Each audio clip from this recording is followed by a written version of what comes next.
Edgardo, te paso la palabra. Bueno, buenos días a todos. Hoy es un día especial, ¿no? Es decir, porque es mi último seminario y además tenemos en el cuerpo la vivencia de la falta física de Mara, ¿no? Yo les agradezco en parte lo que han escrito y publicado. Me acuerdo de las palabras de Viviana, de María de Diana, de Manuel, bueno, es decir, pero Perdón, Edgardo, ¿podrían por favor silenciar los micrófonos? Que hay mucho sonido y desde acá no lo puedo hacer. ¿Podría cada uno silenciar su micrófono? Muchas gracias. bueno, estaba diciéndoles que por las cosas que han escrito y por los que me han escrito, como también me decía Eduardo Bluch, que además vieron que hoy está invitado también a charlar con nosotros, porque además como la publicidad seguía diciendo invitado, a mí me pareció que no era ético no decírselo, y él estuvo encantado en que se lo dijera, así que le agradezco mucho a Eduardo que hoy esté acá, con la diferencia de lo que pasó la vez pasada, que hoy sé que tenemos más breve el tiempo, por esto que estamos ahora hablando, pero bueno, vamos a tratar de hacer una interlocución, que es la manera como nosotros ya venimos trabajando hace 2 años, en el sentido de que el otro no puede hablar más de 2 o 3 minutos porque surge una pregunta o un comentario. Eso es lo que esperemos que hoy hagamos. Bueno, respecto de Mara, quería decirle que algo también que me decía Eduardo, yo no sabía que tenías una relación tan importante con ella, ¿no? Evidentemente, por lo que me han escrito, me han dicho que yo era como una especie de hermano de ella, ¿no? Es decir, además de la hermandad que podemos tener a nivel de lo institucional. Y en ese sentido quiero decirles que algo nos pasó, nos pasa, me parece, esto que a veces decía Roberto, que nadie es profeta en su tierra, que por eso nos alentaba a difundir nuestro saber en otros lugares para después, él decía, sembrar afuera para cosechar adentro, ¿no? Y todo lo que hemos recibido de afuera, de Mayéutica, de Mara, remarca la sensación de que se nos fue un grande, una grande, ¿no?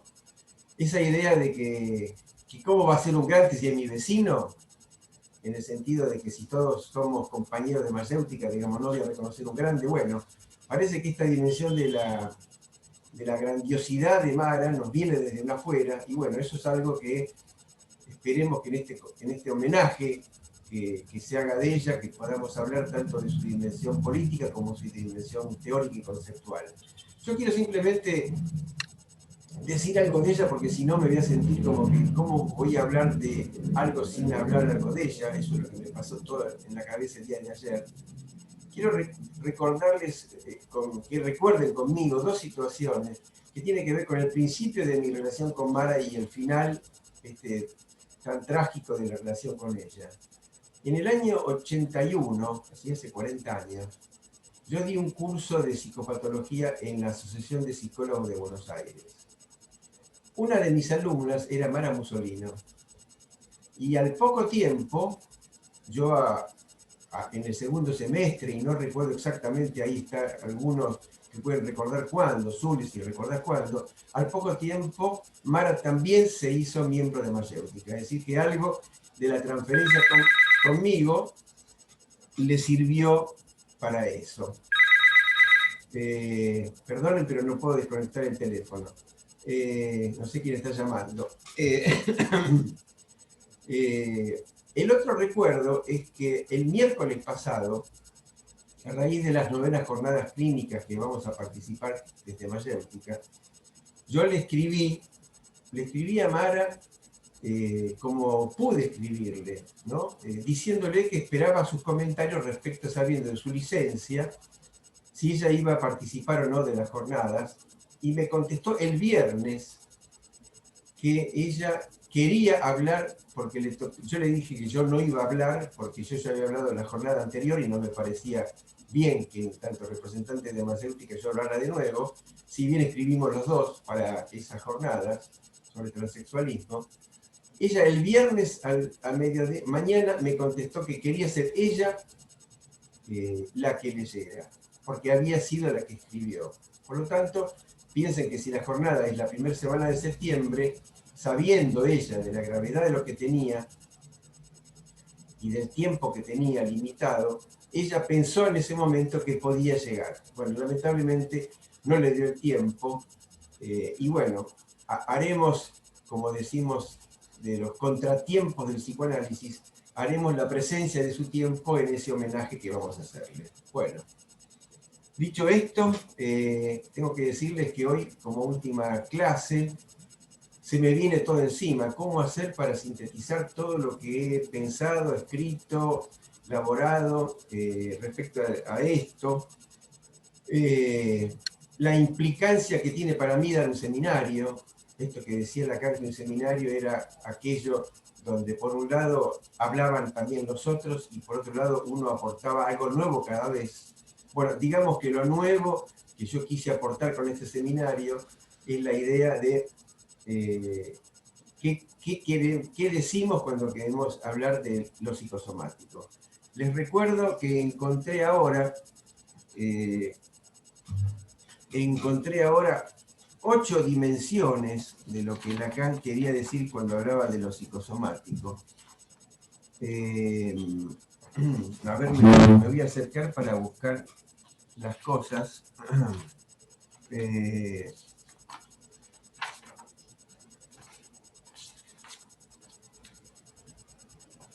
Por ejemplo, decía, la falla epistemosomática en ese texto de 1966 sobre psicoanálisis y medicina. El fenómeno psicosomático, la lesión psicosomática, la reacción psicosomática, el trastorno psicosomático, el efecto psicosomático y el enfermo psicosomático. Como ven entonces, hubo distintas líneas de lectura. Harari tomó una. Nosotros siempre tratamos de seguir a los maestros y de continuarlos, ¿no? Harari tomó lo psicosomático como lesión psicosomática. Creo que con estas cosas que les dije, en Lacan es más amplio el concepto, y yo trato de pensar esas cosas que se manifiestan a nivel de la sintomatología histérica, por ejemplo, si no corresponden al orden de lo psicosomático, ya sea como efecto, como trastorno, como reacción, ¿no? No solamente como una lesión psicosomática. Bueno,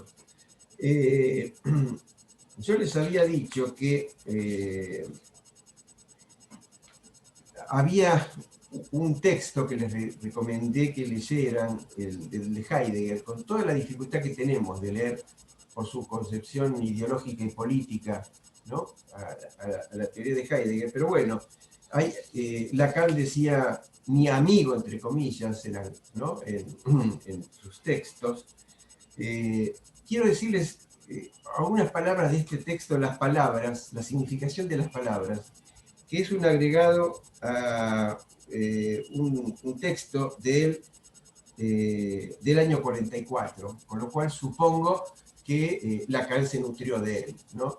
Bueno, lo que él decía es que en la significación de las palabras había algo que le era previo y próximo a lo real, que era el sonido. ¿Recuerdan esta dimensión de que Harari nos decía que la voz era cronológicamente y lógicamente previa al significante, ¿no? Vamos a ver cómo podemos decir esto, algo de esto, y esto es un poco de la idea de una interlocución con Eduardo hoy. Que entonces había una significación que era que al articularse a lo sonoro, al sonido, que era lo más próximo a lo real, producía el efecto de significación. Entonces decía que lo fónico y la fonación hacia lo físico, y que en cambio, digamos, la significación es lo no sensible, lo que hace al sentido en tanto lo metafísico. ¿Se acuerdan que en el proyecto Freud hablaba de las 3 dimensiones, ¿no? de las neuronas, psi, phi y omega? ¿Se acuerdan? Es decir, que phi que era, phi que era la inscripción, psi que era la significación, y omega que era el sentido, ¿no? Es decir, que vamos a ver cómo esto Lacan lo despliega, leyendo, me parece, a Freud, también a Heidegger. Y lo que plantea al final de este texto, que no es muy extenso en páginas, pero es muy arduo, por supuesto, es Heidegger que escribe, lo que tiene que ver con lo que afiata, linda palabra, ¿no? Lo que afiata al sujeto entre el dicho y la significación, que es por medio de la voz. Y lo que él decía ahí, que lo que dice en ese texto Heidegger, es que se trata aquí de la dimensión poética. Es decir, que la importancia de lo que se piensa y lo que se dice tiene que ver con la manera como se poetiza. Por eso Lacan decía que él no era suficientemente poeta al querer ser psicoanalista, ¿no? Y que el poetizar, decía Heidegger, escribía, es el predecir. Es decir, que la consecuencia del sentido de la significación comienza con la intención de poetizar, que tiene que ver con lo que yo decía la semana pasada entre el tono y la manera como se decía lo que se quería transmitir. Entonces, Lacan, siguiendo a Heidegger, sostiene que el poetizar, en tanto nuestra intención psicoanalítica, tiene que ver con lo que Heidegger decía que era lo predicente, ¿no? Que sí, que la poesía parecería que no solamente entonces es lo que se logra en el acto de escribir la poesía, sino también en la posición de la intención poética. Bueno, voy a tratar de hacer una breve síntesis, porque quisiera tener un tiempo para la interlocución con Eduardo, de lo que yo intentaba transmitirles de las maneras como entender la sobredeterminación de Freud. Entiendo que en los psicosomáticos se da el ejemplo, ¿no?, de cómo hay una dimensión lingüística y hay una dimensión sónica, sonora, que ambas se articulan con lo poético del decir de la interpretación. Es decir, que si entendemos que lo inconsciente es algo que se intenta descifrar porque está cifrado, por lo tanto, lo poético es la manera de articular lo lingüístico, que en el caso de lo psicosomático aparece por el lado de la holofrase, y lo sónico por el lado de lo cuántico, y por eso toda la dimensión de la cifra y del número. Bueno, habíamos empezado el texto habíamos dicho que en Lacan más o menos cada 10 años había una reflexión, una renovación de la problemática de los psicosomáticos. Lacan obviamente empezó por la dimensión lingüística, ¿no? Es decir, por la cuestión del significante. ¿Se acuerdan que habíamos hablado de que en el seminario 11 Lacan planteaba que la constitución del sujeto dependía de la buena resolución de la fanisis? Es decir, que el significante que buscaba otro significante que lo significara, lo encontraba a nivel del campo del gran otro, que barraba las significaciones que traía ese significante llamado uno, ¿no?, que sabemos que en la transferencia implica el representante de todos los significantes reprimidos, es decir, que de alguna manera, si bien un significante uno no logra consolidar, la pregunta es ¿qué no logra consolidar? No es que no tiene significación, sino que no logra consolidar un sentido, y la fanisis tiene el objetivo de barrar esa significación. Cuando no logra barrar esa significación, se produce lo que Lacan llama la holofrase, ¿no?, que quiere decir que algo del significante se realiza. No por nada Lacan decía que la clínica psicoanalítica era la clínica de lo real, y que lo real implicaba la entrada del significante en lo real.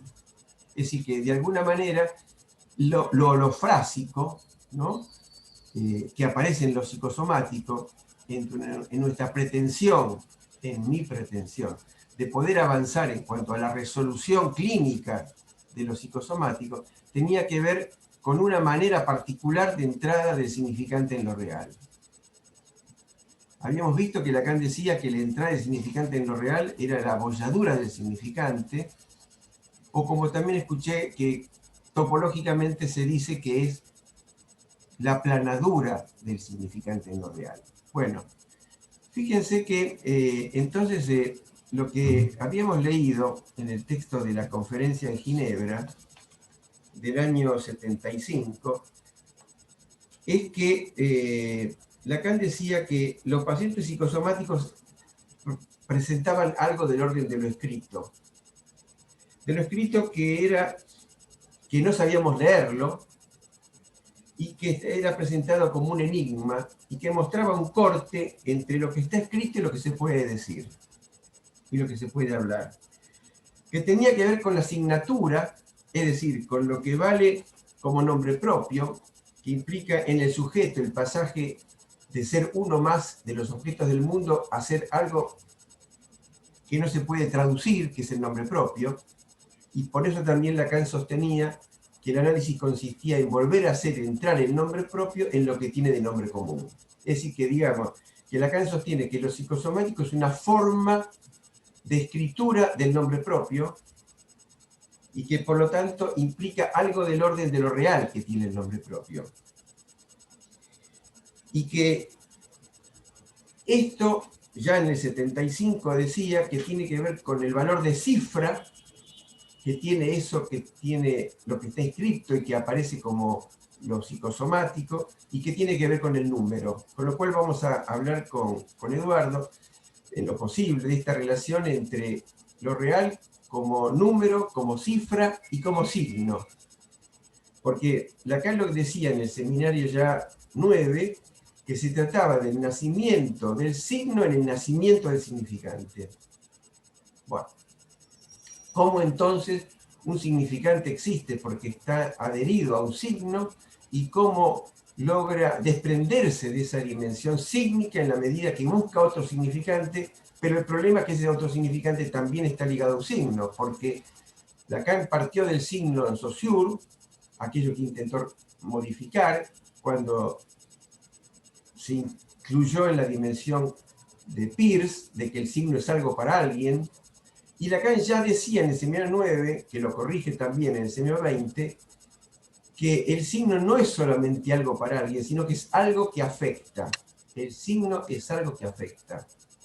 Entendimos esto en el sentido freudiano, de lo que empieza a nivel de lo que se inscribe, que es la marca, que cuando se significa, se hace signo, ¿no?, en el sistema psi, y que se dice a nivel del sistema omega, es decir, en lo que hace al discurso, en lo que hace al lazo social, que se pretende en principio por medio del discurso. Bueno,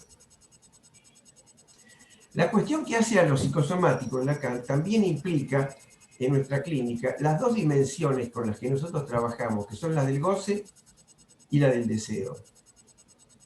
¿Se acuerdan que Lacan decía que el goce precisa del amor que en tanto posible pérdida posibilita el acceso al deseo?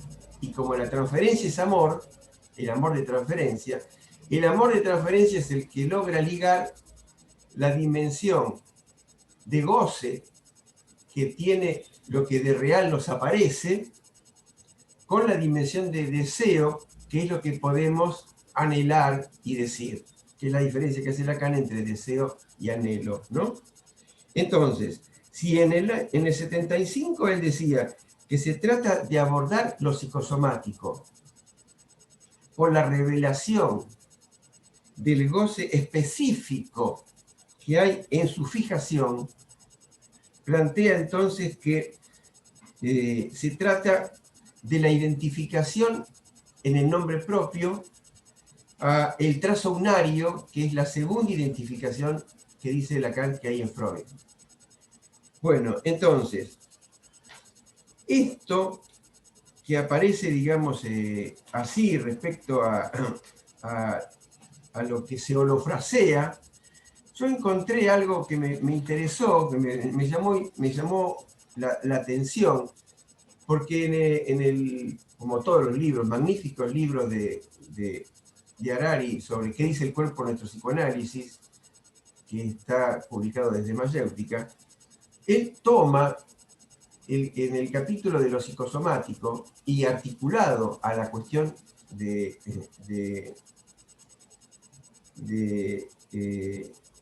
lo que se escribe en el cuerpo, como lo tallado en el cuerpo, ¿no? Como que hay en la dimensión holofrásica, que tiene que ver entonces con la particularidad de la relación de un significante con otro, que se ubican en lo real en la medida en que no pueden desarticularse, que no hay resto entre ellos, ¿no? Y que por eso nos habíamos basado en la diferencia que subrayaba Fulke entre el significante en lo real y lo real del significante, ¿no? El significante en lo real es que pierde la conexión con la lengua. Lo real del significante es que no puede negativizarse. Bueno, entonces lo que Lacan plantea también es que se trata, bueno, lo que les decía de la holofrase, fíjense, ¿no? Que Harari nos decía de la holofrase que tenía que ver con lo que, no siendo desglosable, era especular y que implicaba el control de lo real, que es una de las características del imaginario, que no es lo especular, que tiene que ver con lo traslengua, es decir, que implicaba un orden de lo transcodificado, es decir, que hay un orden de otredad, si ustedes quieren, ¿no? De articulación frásica. Y miren, si ustedes buscan, por ejemplo, en Wikipedia, qué es la holofrase, dicen, porque vieron, recuerdan que lo que subrayaba Harari era más bien la dificultad de la articulación, pero que estaba centrado en la cuestión de la relación de lo situacional, como decía Lacan, ¿no? Es decir, lo que tiene que ver con la otredad. Y fíjense que en Wikipedia, si buscan lo que es la holofrase, dicen que es la amalgama de la unión de palabras. Por ejemplo, dice, así como Harari subrayaba la dimensión de interjección, o a como holofrase, es decir, aquello que implicaba un orden del deseo que no podía complementarse como goce, aquí aparece una idea, por ejemplo, magua. Magua quiere decir, mamá, dame agua.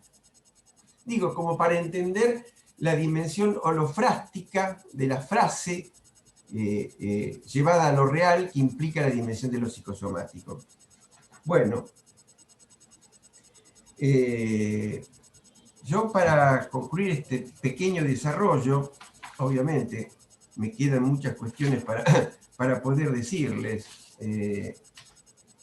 pero bueno, me doy por satisfecho hoy haberles planteado la necesaria relación entre el goce y el deseo por la vía del amor de transferencia que hace a la posibilidad clínica, que podamos incidir nosotros en lo llamado psicosomático, ¿no? En la medida que podamos trabajar entre la frase, lo holofrástico y la cuestión de la cifra, que es el trabajo nuestro como analistas, ¿no? En lo que se descifra. Voy a concluir entonces, para pasar a la interlocución y a lo que le voy a preguntar a Eduardo, esta cuestión de lo que Lacan traía en la introducción a la edición alemana del primer volumen de los escritos del año 73, donde dice lo siguiente, que la cifra funda el orden del signo y que en el ciframiento está el goce sexual. Lacan ya decía en el seminario 11 que en la relación entre la cifra, todavía no decía cifra, decía del número, ¿no?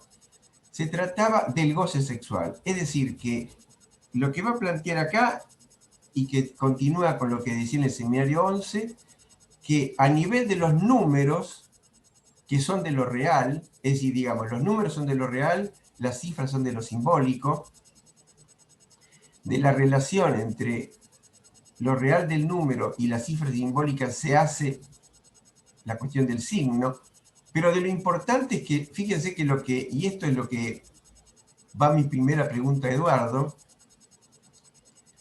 la cuestión de los números hacen al goce sexual. ¿Qué te parece, Eduardo, esa idea?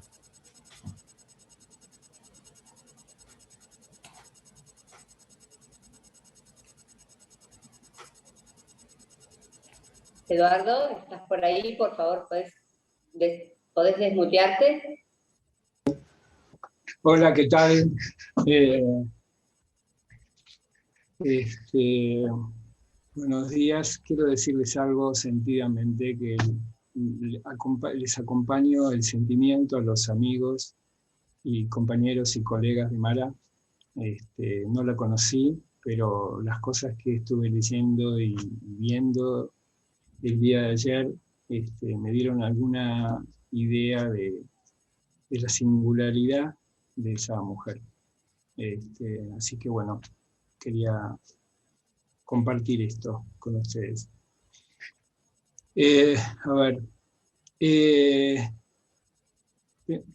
primer cuestión. A mí me parece que voy a tomar algo de lo que dijiste respecto de cuando hiciste la síntesis de lo que venías diciendo respecto del fenómeno psicosomático o lo psicosomático, que a mí me parece que es muy interesante y que cuando planteaste que Lacan plantea, digamos, que es algo de lo escrito que no se puede leer, a mí me parece que hay algo que es muy importante, digamos, el punto que sitúa lo que no se puede leer.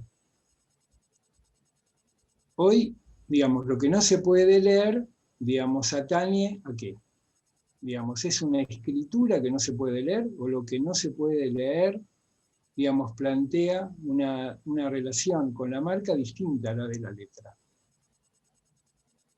El fenómeno psicosomático plantea una cuestión que está ligada a la holofrase, o es una respuesta del sujeto a algo que le viene dado como una holofrase. Y me parece que en ese punto uno podría decir que hay una respuesta del sujeto a lo que le viene planteado como holofrase, que es el...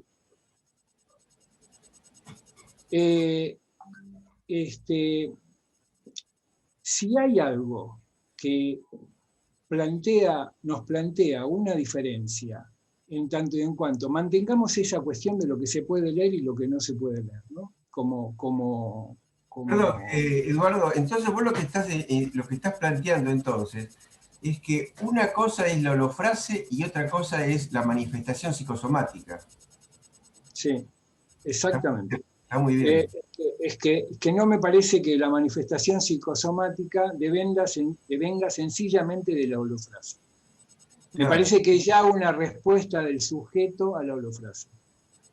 Si esa respuesta del sujeto a la holofrase es el signo, estamos en un campo. Si esa respuesta a la holofrase es el número como signo, que ya es algo distinto, el número como signo que el signo en sí, ¿no? Que aquello que se constituye única y exclusivamente como signo. Una cosa es que haya signo de amor y otra cosa es que el amor sea signo, ¿no? Digamos, esa cuestión nos plantea ya con respecto a la problemática del signo todo un campo. Es decir, no hay ninguna duda que cuando Lacan va de el significante, ¿no?, a el signo, está planteando en relación al signo un campo de problema que desde el principio está planteado con su relación al goce.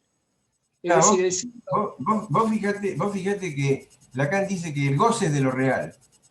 Y el número también es de lo real. Por eso va a decir que el número da cuenta de los goces. Entonces, claro, la cuestión es que cómo juega el signo ahí.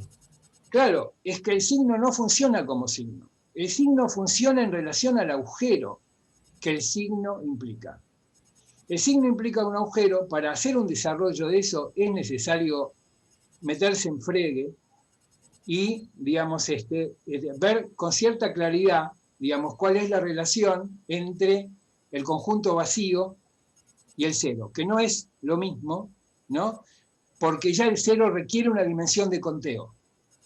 Entonces, en ese punto me parece que es como muy importante entender que no se trata de una relación directa al signo, que pasa por la cuestión del agujero. El agujero que atañe al signo que es en segunda instancia correlativo a ese conjunto vacío, que es en otro orden, está la cuestión del conjunto vacío, pero implica el conjunto vacío contado, implica algo de la dimensión del agujero, así como el conjunto, digamos, no es un círculo, sino que, digamos, Cantor lo ubica como una bolsa, ¿no? Entonces, hacer ese pasaje es muy importante para entender que no se puede ir directamente del signo al goce, digamos, sino que en este caso, cuando se plantea el tema del número, hay que plantear del signo al agujero, ¿no? Y el agujero es correlativo a lo que hace agujero en el cuerpo. Vos estás queriendo sostener como algo que hoy entiendo como nuevo, ¿no? Que no solamente el signo tiene un valor en psicoanálisis que no es lo mismo que en la lingüística, pero que si articulamos la dimensión del signo desde lo lingüístico a lo matemático, ¿no? Que el número también es un signo, ¿no? Pero que entonces hay como una densidad de la dimensión del signo, ¿no? Que el signo implica, porque el signo, dice Lacan, es algo para alguien, no solamente algo para alguien, como decía Peirce, sino que es lo que afecta.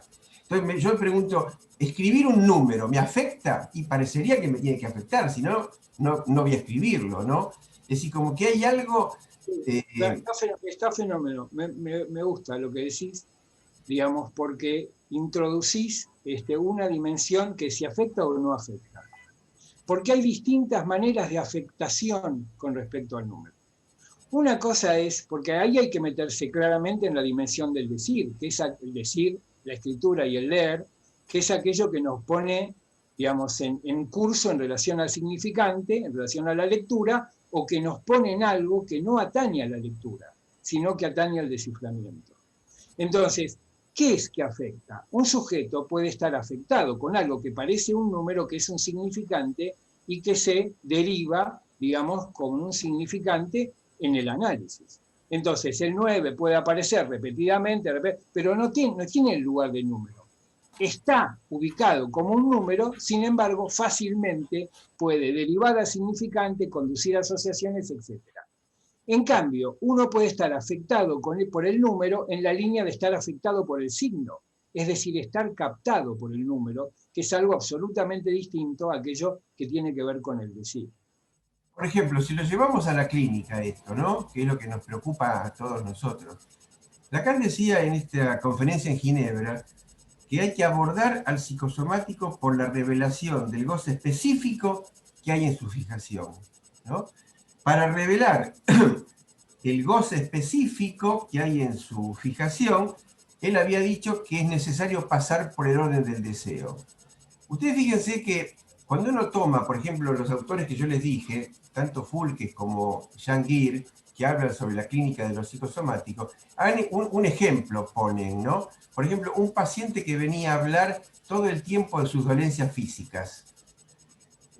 Hasta que un buen día el analista le dice, hábleme de otra cosa. Y que eso tuvo efectos en la posición del sujeto. Ahora, yo te pregunto y me pregunto, ¿no? Si nosotros intentamos hacerle frente a lo real, no lo inventamos, sino que le hacemos frente, y lo psicosomático da cuenta por una complejidad que viene desde el lado de la lingüística como frase y del lado de lo cuántico matemático como número, ¿no? ¿Cómo sería una intervención que tome en cuenta en el descifre la dimensión de número? ¿Qué te parece?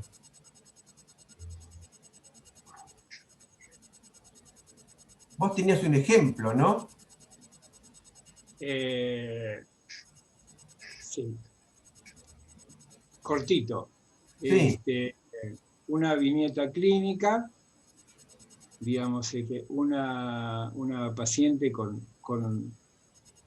y habría que tomar todos los elementos, una paciente que inicialmente llega al tratamiento para ver si el tratamiento puede hacer algo con ella, porque ella lo único que hace es a veces pasarse el día recostada o acostada en el piso, digamos, porque es el lugar y la manera en la cual, digamos, puede no sentirse, digamos, como permanentemente atacada por algo que la convoca a cortarse, ¿no? Y que, digamos, llega al tratamiento cortándose, el tratamiento tiene su tiempo,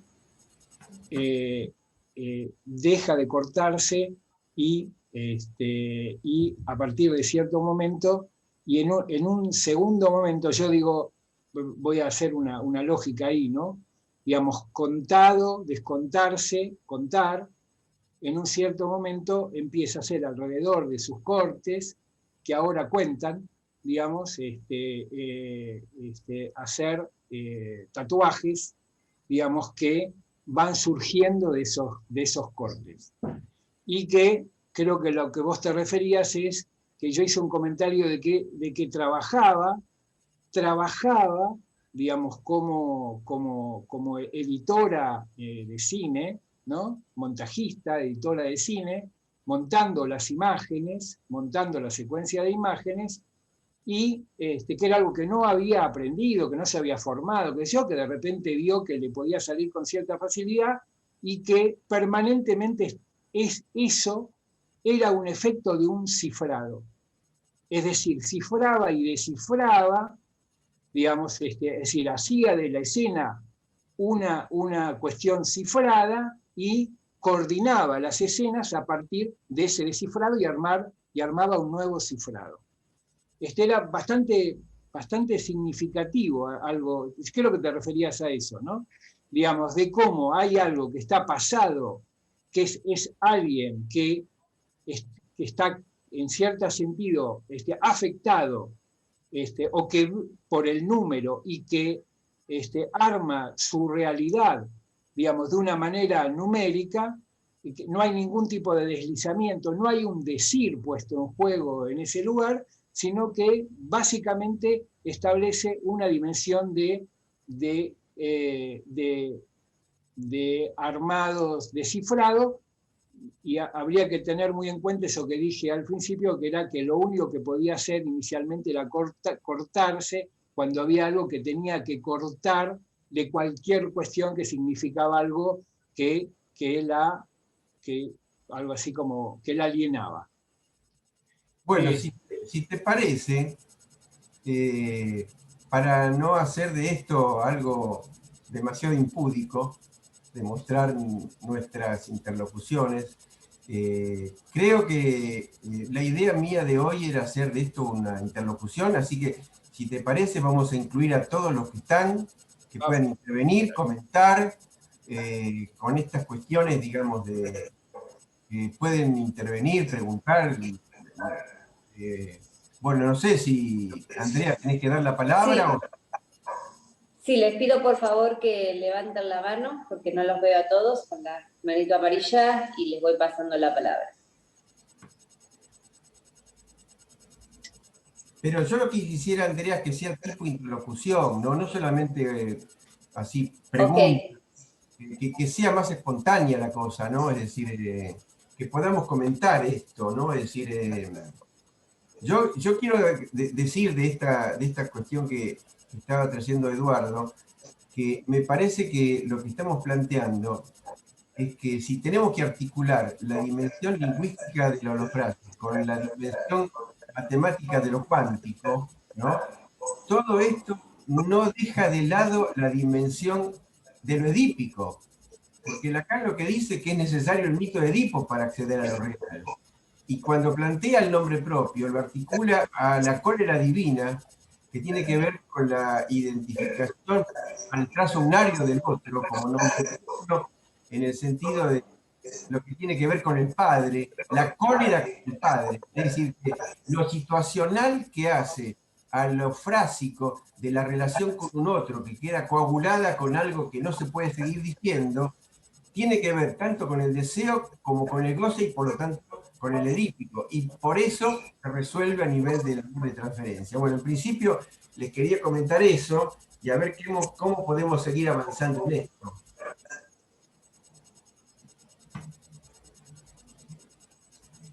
Natalia Blanco. No.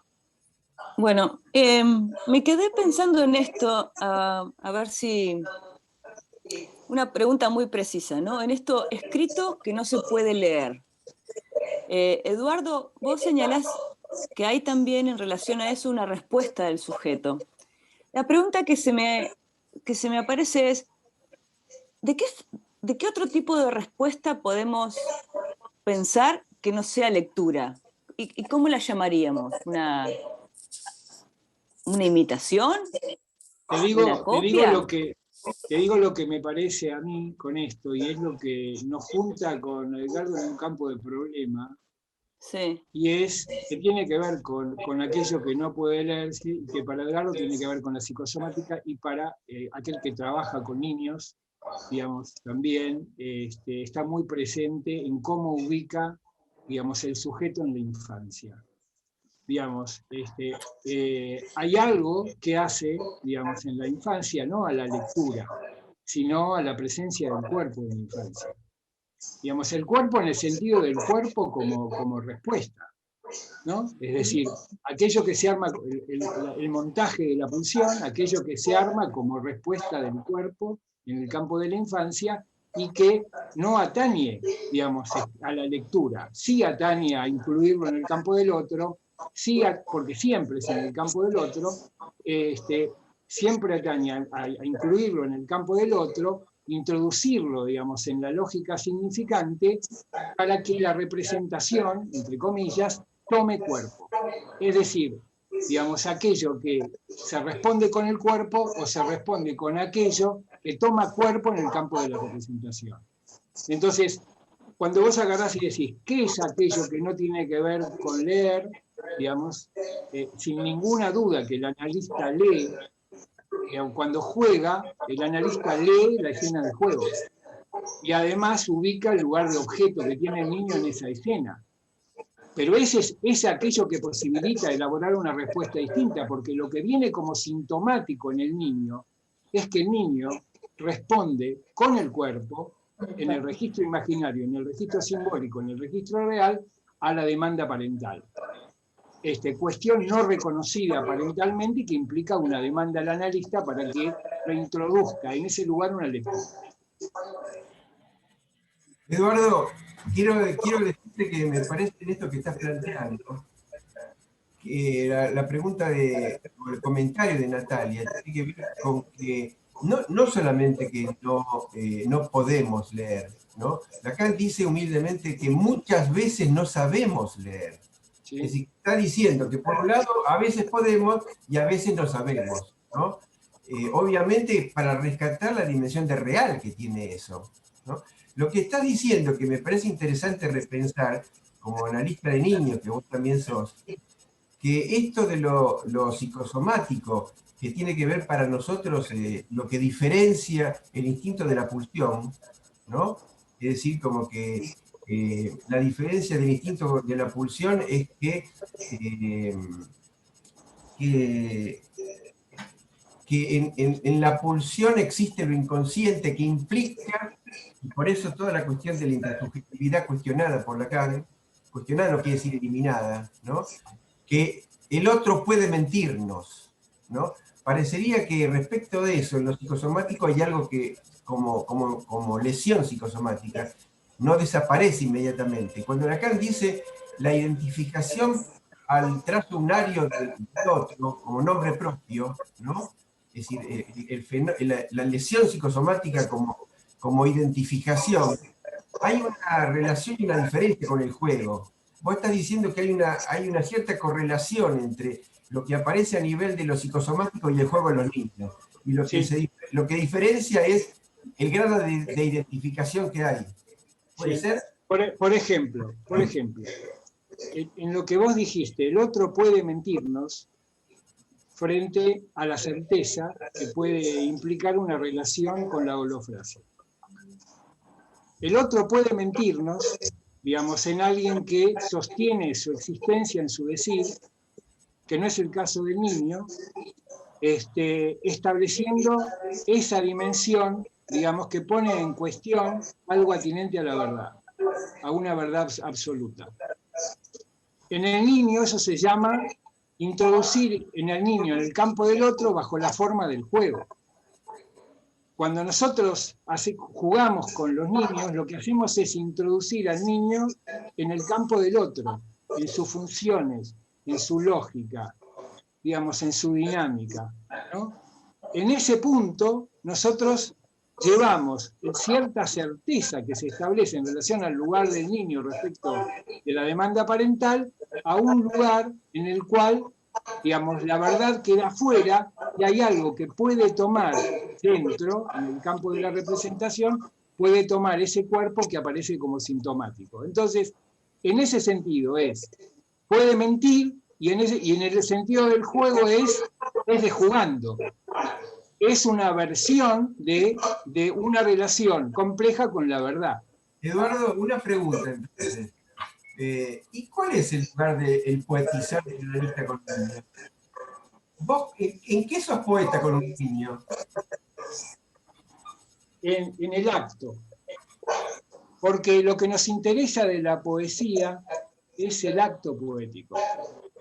Lacan, cuando habla del seminario del acto, y a mí es una cosa que me tocó profundamente, porque me gusta mucho la poesía, es que Lacan dice, si hay algo cercano al acto analítico, es el acto poético. Alguna vez vamos a tener que hablar del acto poético para entender alguna cosa más del acto analítico.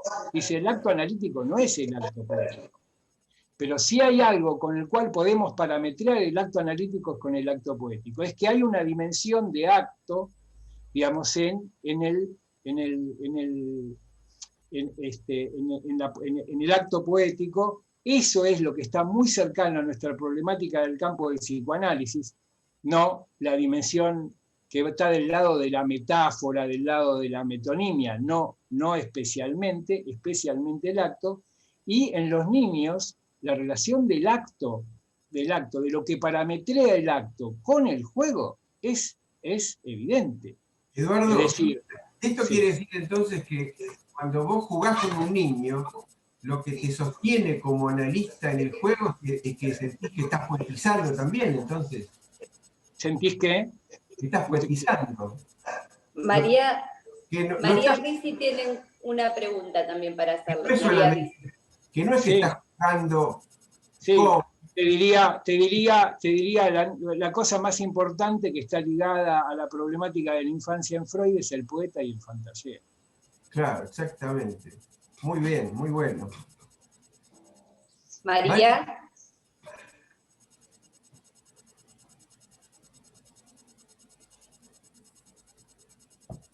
Hola, buenas tardes, muchas gracias.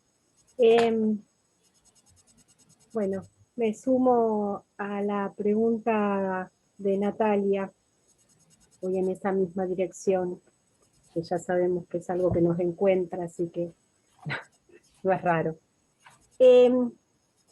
A ver, un poco en la línea, porque ustedes trabajaron sobre muchas cuestiones, trabajaron sobre el tema del número, de la cifra, del significante, del signo, ¿no? Tomando desde distintos lugares de la obra de Lacan, y Edgardo trabajó sobre la cuestión del proyecto.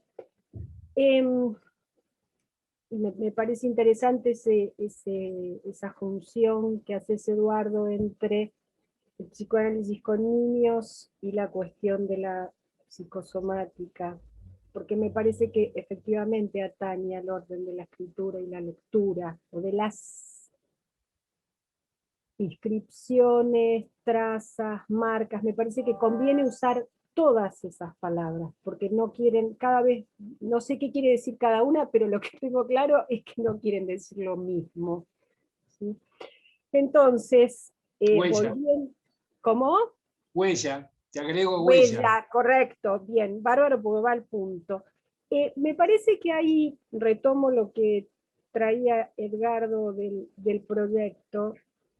Me parece que en el proyecto Freud dice algo que retoma después en el masoquismo, que a mí me sigue interrogando, me parece importante, y me parece importante para pensar nuestra incidencia, que es la idea del periodo. ¿Recuerdan? Asociada a la cuestión del decurso excitatorio. Sí. Después discutimos si la energía, la hipótesis energética, sí, no, cómo lo combinamos con la... Está bien. pero a mí me parece que hay algo interesante que uno escucha en la clínica con niños y que escucha en las cuestiones psicosomáticas, que tiene que ver con algo del orden del ritmo, ¿no? Si uno puede introducir algo en la psicosomática, va por el lado del ritmo. Toda lectura que nosotros podamos hacer en el sentido tradicional de la lectura del analista falla, pero hay algo de la presentación rítmica del padecimiento. Uno dice ritmo y inmediatamente lo asocia además al ritmo del encuentro sexual, digamos. Me parece que hay algo allí que a mí me interesa y me interroga, ¿no? Asociado con esta idea freudiana. Hace muchos años que vengo dándole vueltas a eso, no encuentro demasiado, o más que nuevas vueltas, digamos, y que hace sí claramente a la diferencia entre lo que hace, lo que permite armar huella y lo que no permite. En Freud eso es claro y a mí me parece que ahí tenemos un punto que interesa. Y en ese sentido pensaba, tomando esta cuestión de lo que decías recién Eduardo en relación a lo que toca el cuerpo, y creo que Edgardo también trae algo de esto, de la afectación y del afecto, la cuestión del trabajo sobre la intraducción, ¿no? Me parece que hay algo de la incidencia del analista intraduciendo que permite armar con eso que no engancha de ninguna manera por el lado del sentido, quiero decir. Y la intraducción puede concernir al sonido y al ritmo. Hay algo de ese orden que me parece, el juego entre lenguas, me parece que hay algo allí como para soportar nuestra incidencia y que juega en el entre esto, la traza, la marca, incluso, ¿por qué no?, el decurso excitatorio, lo que no aparece con tope, y aquello que empieza a armar algo que es del orden de la huella, y de la huella es también de lo legible. Sí. ¿Puedo decirte algo? Voy a tratar de ser lo más sintético posible. A la pregunta de qué es lo que no se hace cuando se lee, o qué es lo que se hace cuando se lee, es algo que sí tiene que ver con el número y la cifra, que es establecer posición. Es la posición, el ritmo tiene que ver también, pero es la posición. ¿Qué quiere decir? Que cifra y número se diferencian porque la cifra da valor de posición y el número no. Es decir, yo puedo tener un número, supone 5.525, 5.555, y cada 5 tiene valor distinto de acuerdo a la posición que hay en la escritura del número. Entonces, el 5 de la unidad de 1000 no es el mismo 5 que el de la decena. Eso es posición, y eso tiene que ver con el desciframiento. Una de las cosas que hacen los descifradores, inclusive de letras, es que ven muy rápidamente la posición que se repite, el ritmo de una posición. Y ahí es donde quería hacer entrar el ritmo. Dejo ahí, para poder seguir hablando. Tenemos 2 intervenciones más, 3, perdón. Zulema, Gabriela Spinelli y Estela Mari Gutiérrez.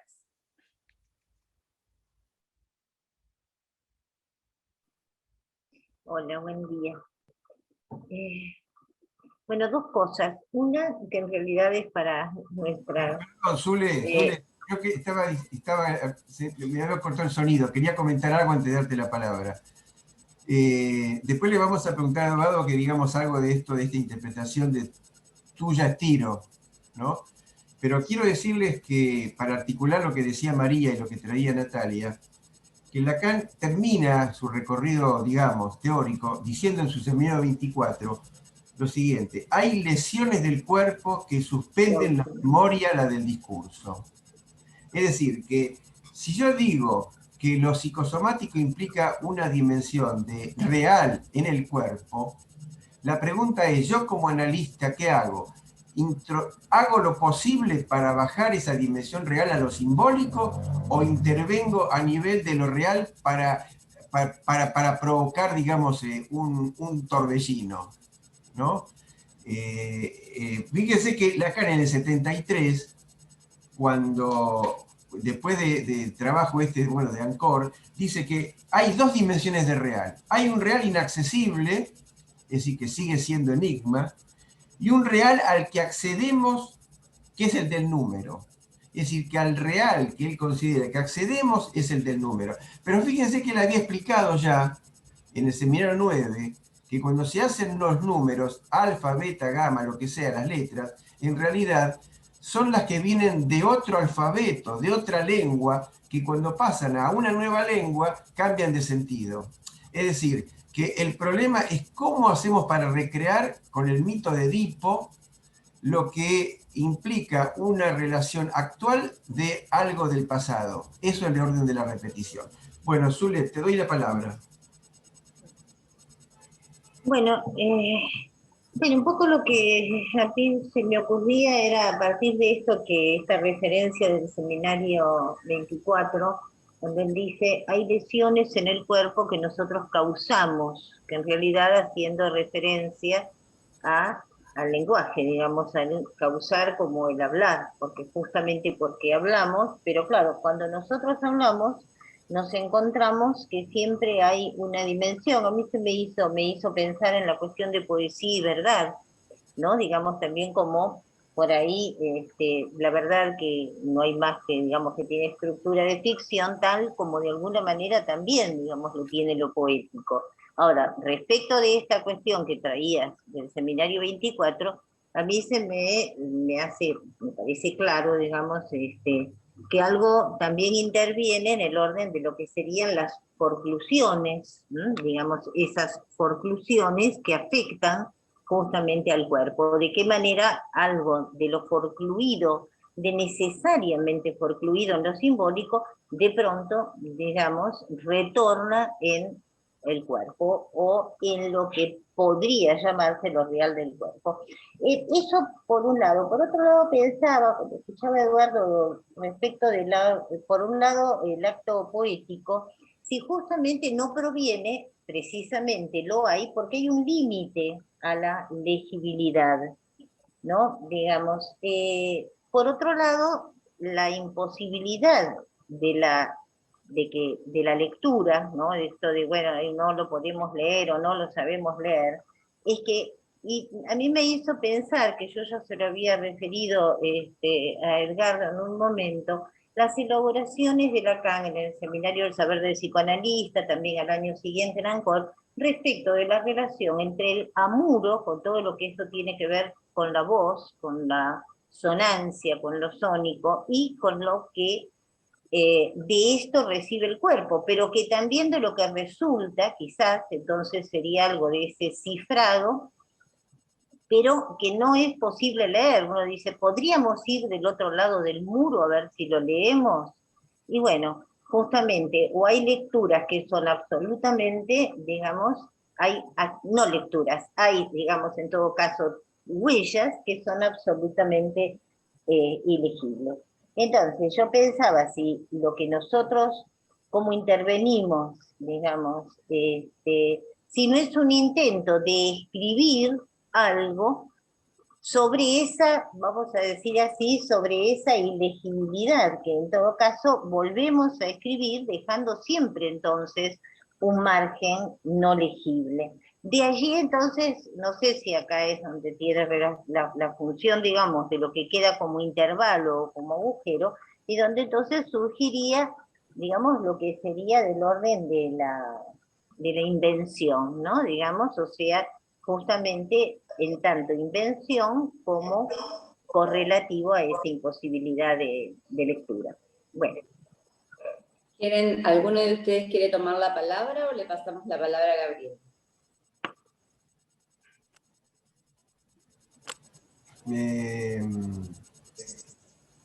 No sé si, Eduardo, querés comentar algo de esto que decía Zule, me parece interesante, ¿no? Esto que ella plantea. ¿Qué te parece?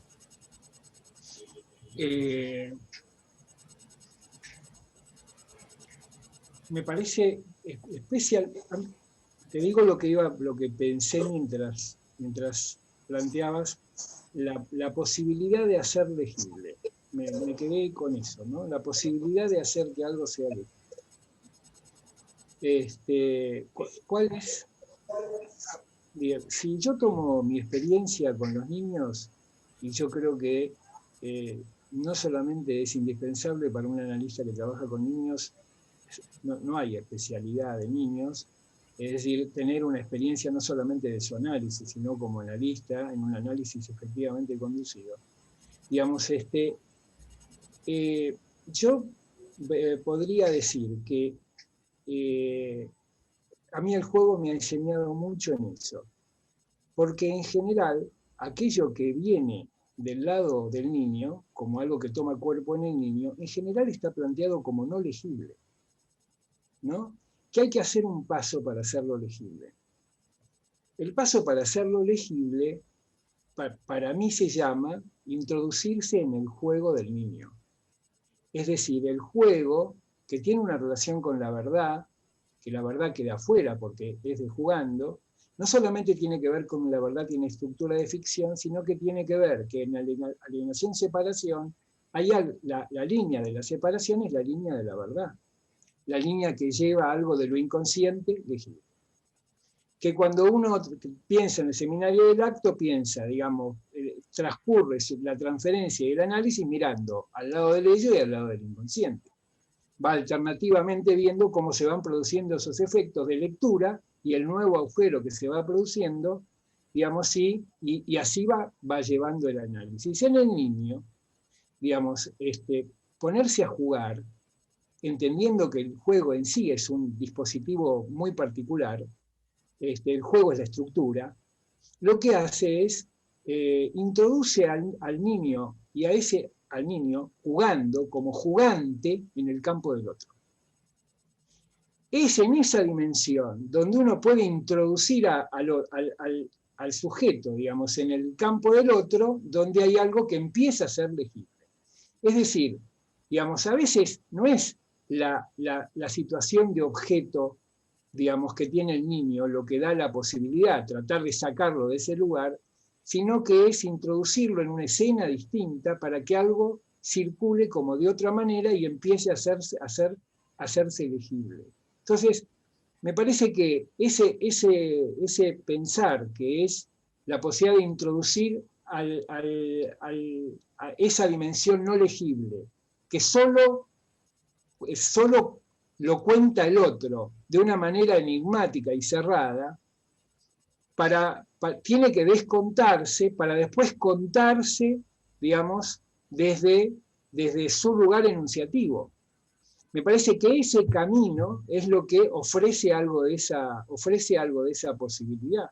Digamos, claro, por eso, digamos, esto que estás diciendo, que marca las relaciones y las diferencias entre el análisis de niños y con adultos, es que con los niños hay otra dimensión del lenguaje que es el juego. Ahora, vos fíjate que estuvimos diciendo que Lacan sostenía en el 73 que además de que hay un real inaccesible, hay un real al que accedemos por la vía del número. Por lo tanto, y yo había aclarado que cuando Lacan dice, bueno, por ejemplo, 1, 2, 3, 4, 5, números arábigos, ¿no? O y de corta X, 1, 5, 10, de otros sistemas numéricos, ¿no es cierto? Esto quiere decir entonces que, de alguna manera, las palabras de una lengua vienen a otra lengua para significar lo que no estaba significado y que hacer un significado posible, ¿no? Entonces, el problema en realidad que yo encuentro, que es la relación y la diferencia, es cómo poner un límite a los prejuicios del analista. Es decir, cómo poner un límite a la posibilidad de interpretación como traducción de la verdad como la verdad y no como lo verdadero, ¿no? Es decir que cuando Lacan termina poesía en Estados Unidos, que lo real también puede ser mítico, es de alguna manera para decir entonces que ese número que viene de lo real tiene una dimensión mítica a la que le podemos, bueno, ese es el problema, hacer un forzaje para no hacer una traducción? ¿Cómo hacemos para que el discurso continúe? ¿Qué pista vos le das poéticamente a tu analizante, sea niño o adulto, para que el discurso pueda continuar? Bueno, eso. Ahora Gabriela quiere decir algo. Gabriela, sí. Bueno, yo me había quedado pensando en esto que planteaba muy al principio Edgardo respecto de el hacerle frente a lo real y que lo real se inventa. Y yo pensaba si esas dos formulaciones necesariamente se oponen o si justamente tienen mucho que ver una con la otra, ¿no? Porque digo, podemos hacerle frente a algo a condición también de que se invente, porque es la condición de lo real, que lo real se inventa, porque si no, digamos, a mí me trae bastante problemas, ustedes saben que venimos hace rato con esto, pensándolo, cuando decimos que algo viene de lo real, ¿no? Porque pareciera que eso estaba ahí. Y eso siempre creo que lleva a cuestiones que, como decía recién Edgardo, creo que necesariamente caen del lado de los prejuicios del analista. Entonces, siguiendo la línea del hacer legible, ¿no? Yo pensaba justamente el hacer legible no tiene que ver con esto, digamos, con que lo real se inventa, porque ahí vendría, ¿no?, toda la línea en la que Lacan nos introdujo, la nueva formulación y las nuevas cuestiones a las que nos introduce con esto del mito edípico, y, como decía recién Edgardo, que lo real también puede ser mítico. Entonces, esto, cuando después escuché lo que dijo Eduardo y que levanta María respecto del acto poético y de cómo el acto poético en realidad, más que en el orden de lo significante y de la gramática tradicional, tiene que ver con el ritmo, ¿no? Justamente ahí hay esto que acentuamos con respecto al interés del psicoanálisis con la poesía. Bueno, nosotros fuimos investigando bastante esa cuestión y nos dimos cuenta que va más por el lado de la poiesis, ¿no?, que es el hacer con las palabras, el modo en que el analista hace con las palabras, y me parece que eso también tiene que ver con cómo lee.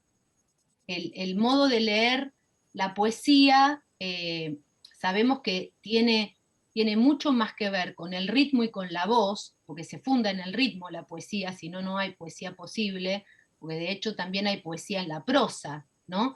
En la medida en que la prosa tiene un determinado ritmo, nos introduce en una dimensión poética, junto con el ritmo y con la voz, porque justamente si hay ritmo es porque ahí hay de la voz que está en juego, ¿no?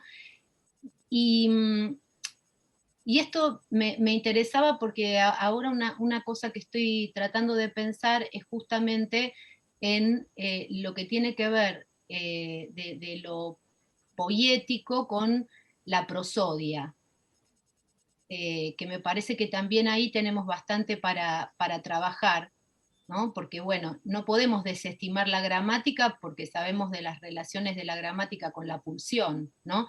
Pero la prosodia es esa parte de la gramática que no tiene tanto que ver con lo significante, sino con la pronunciación y con la acentuación, con los rasgos sonoros. Entonces me parece que ahí tenemos como, y en función de todo esto que estuviste trabajando, Edgardo, respecto del signo, la cifra, el número, bueno, me parece ahí que nos queda bastante para seguir pensando. Gabriela, vos sabés que yo prefiero hablar no de ritmo, sino prefiero hablar de repetición. Ajá. Me acerca más al campo del problema. Es decir, uno sabe que la poesía está tramada numéricamente. Las sílabas, ¿se acuerdan que cuando uno estudiaba las poesías ponía los números que tenían que ver con dónde se repetía, cómo eran las terminaciones? Está tramada numéricamente la poesía. Pero está tramada numéricamente en relación a algo que establece un marco muy, muy restringido para mostrar la dificultad del decir, la imposibilidad de decirlo todo. Yo creo que si uno pone solamente el ritmo en ese lugar, digamos, me parece que entra en un campo más de lo poético que del nuestro. Por eso decía, me parece que hay algo del orden de la repetición, hay algo del orden de lo numérico, hay algo del orden del agujero, eso también está presente en el acto analítico, que establece situaciones de posición y qué es lo que nos acerca en ese sentido. Quiero contarte una cosa, viste que la música clásica no tiene ritmo. Es decir, ritmo tiene la música popular, es basada en el ritmo.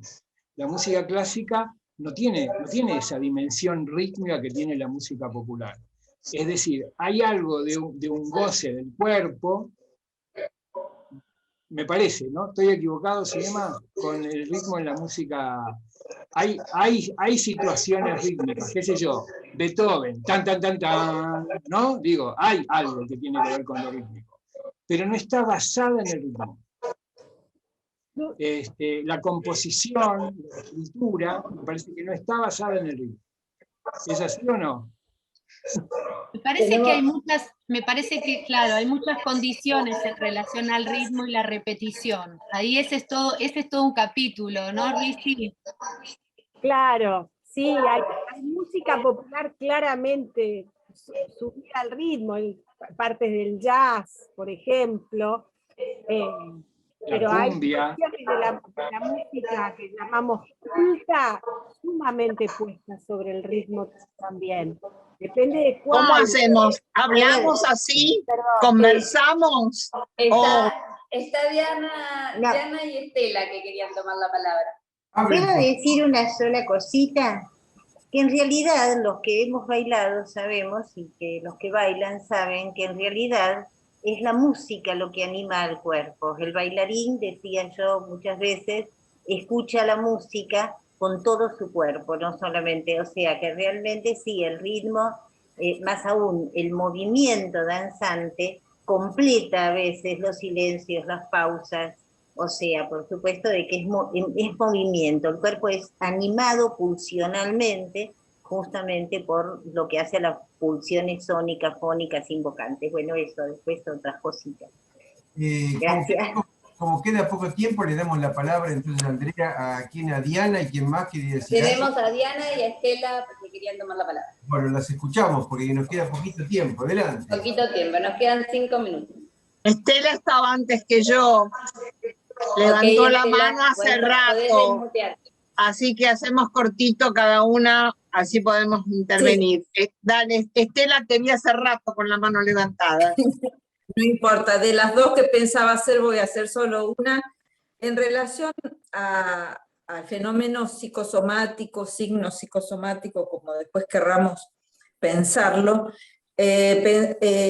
pensaba en esto que dijo Zulema de lo forcluido que pueda estar ahí en ese signo, la vinculación con la holofrase, y me acordaba de la clase anterior, del seminario anterior, donde vinculábamos síntoma y signo psicosomático, o sea, el síntoma en tanto, ya en el orden de lo metafórico metonímico, porque se trata de una represión, pero secundaria, y me estaba preguntando si en realidad, por más que pueda haber mucho del orden de lo forcluido, si en los fenómenos psicosomáticos no hay mucho del orden de lo reprimido, pero primordial, es decir, de eso que va a quedar bajo la barra y probablemente de lo que no tengamos mucha noticia, o se pueda llegar a tener noticia en un psicoanálisis en función de esas letras que no llegaron a constituirse insignificantes como para entrar en la retórica, pero que de alguna forma el analista lo pueda leer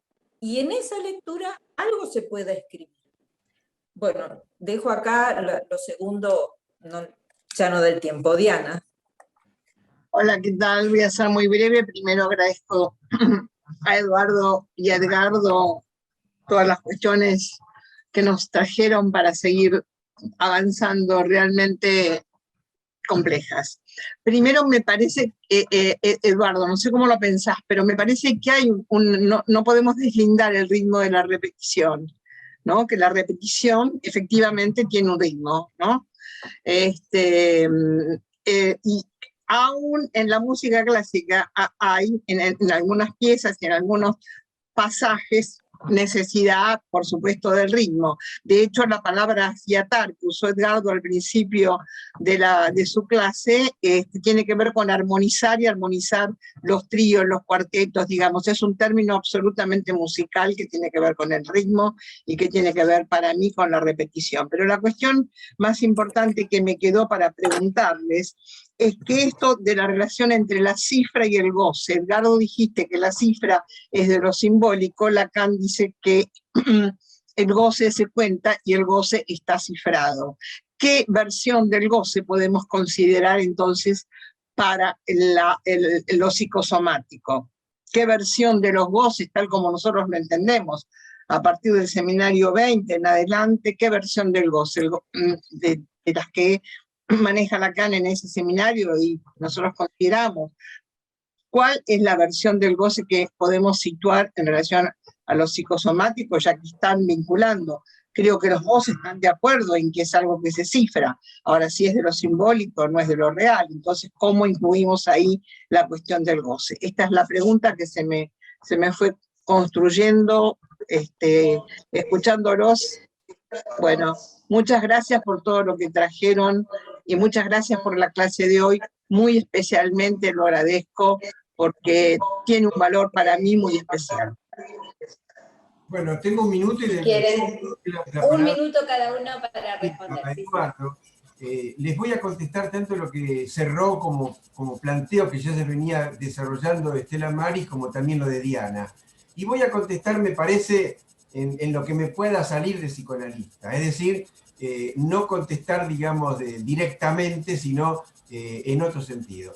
Lacan una vez en el seminario del Santón lo que dice es que si hay flecha del tiempo, si la repetición no es que yo vuelvo para atrás, sino que algo del pasado aparece en el presente, si no hay liquidación absoluta, por lo tanto, de lo que se trata, dice, es que metáfora y metonimia cumplan otra función.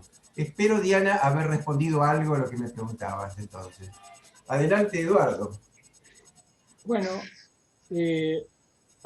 yo lo que pienso es que el contexto en el cual, en la introducción a la edición alemana de los escritos, Lacan plantea la dimensión del signo que viene del sentido, haciendo un cuestionamiento y diciendo el signo, deja muy articulado el tema del signo todavía al sentido, porque el sentido del sentido sería el signo, ¿no? Digo, y entonces, si es el sentido ciframiento que es tomado por el sentido. A mí me parece que si hay un goce en cuestión, es el goce del sentido.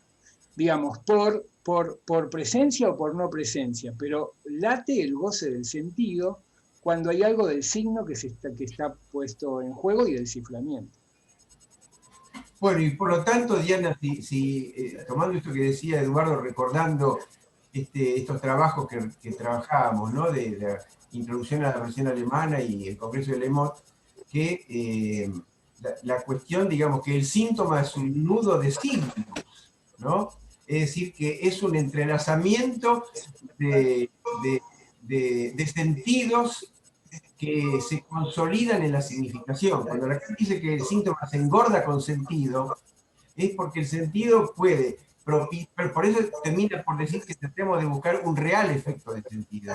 Es decir, que de alguna manera, la pregunta sería entonces, ¿qué sería lo psicosomático? ¿Qué sería lo real? ¿Qué es lo que decía Diana, la entrada del significante en lo real? ¿No es más significante, no es más simbólico? ¿O hay una mutación?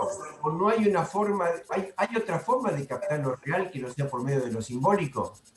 Bueno, por lo tanto, ahí viene la limitación funcional del psicoanálisis, ¿no? Lo que nosotros intentamos ante ustedes, me parece, es presentarles las variaciones de lo ficcional que podemos hacer en nuestra clínica.